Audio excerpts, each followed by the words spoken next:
చేసి ఇంక ఓపెన్ చేసుకోవటం ఇల్లు అడిగిపోయినాక. దేవుని స్తోత్రం. ఒకరోజు ఏం చేశారంటే, స్నేహితులు కదా, ముగ్గురు ఫోన్లు చేసుకున్నారు.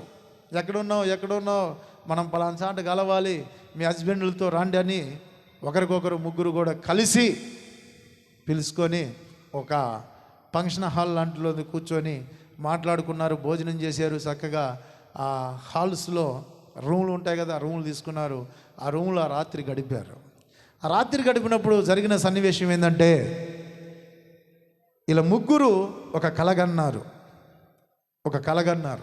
ఆ కలలో పరలోక రాజ్యానికి వెళ్ళారు ముగ్గురు.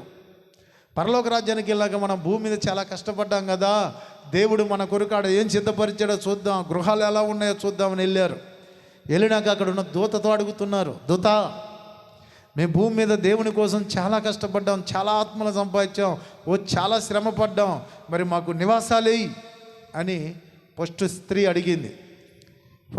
అడిగితే ఆ స్త్రీతో చెప్పాడు, అమ్మా నువ్వు చాలా కష్టపడ్డావు, చాలా శ్రమ పడ్డావు, చాలా బాధపడ్డావు, దేవుని కోసం ఎంతో కష్టపడ్డావు, అయితే దేవుడు ఇదిగో ఇల్లు నీకు సిద్ధపరిచాడు అన్నాడు.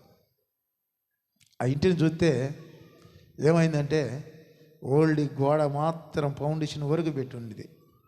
ఇదేంది, నాకు ఇల్లు పూర్తి అవ్వలేదా అని నువ్వు నన్ను అడగటం కదా, దేవుణ్ణి అడుగు అన్నది. అదేందయ్యా? అవును, నువ్వు ప్రారంభించావు పని, ఆత్మలను మర్చిపోయావు, తర్వాత వివాహం చేసుకుని వెళ్ళిపోయినాక నీ పని మర్చిపోయావు కాబట్టి నీ ఇల్లు అలా ఆగిపోయింది.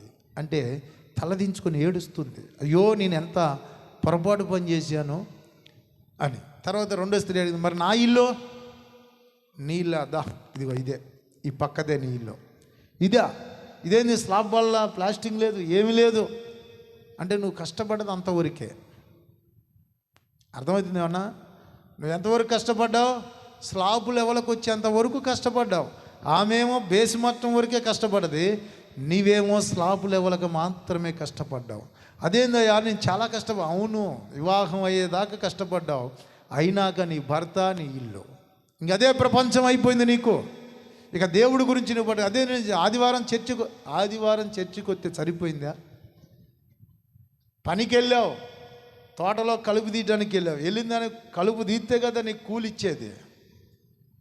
మాగాటిలో కలుపు తీయడానికి వెళ్ళావు, గట్టి మీద కూర్చొని నేను కూడా వచ్చానంటే ఇస్తారా కూలి? చూసామలా పో అంటారు. దేవుని స్తోత్రం కలుగును గాక. కలుపు తీస్తేనే కూలి. ఏం లేదు, ఆమె కూడా తల ఉంచుకుంది, ఏడుస్తుంది. అయ్యా, మూడో స్త్రీ అడుగుతుంది, అయ్యా మరి నా ఇల్లు ఎక్కడా? రామ్మ, నువ్వు నమ్మకమైన దానివి, చాలా కష్టపడ్డా.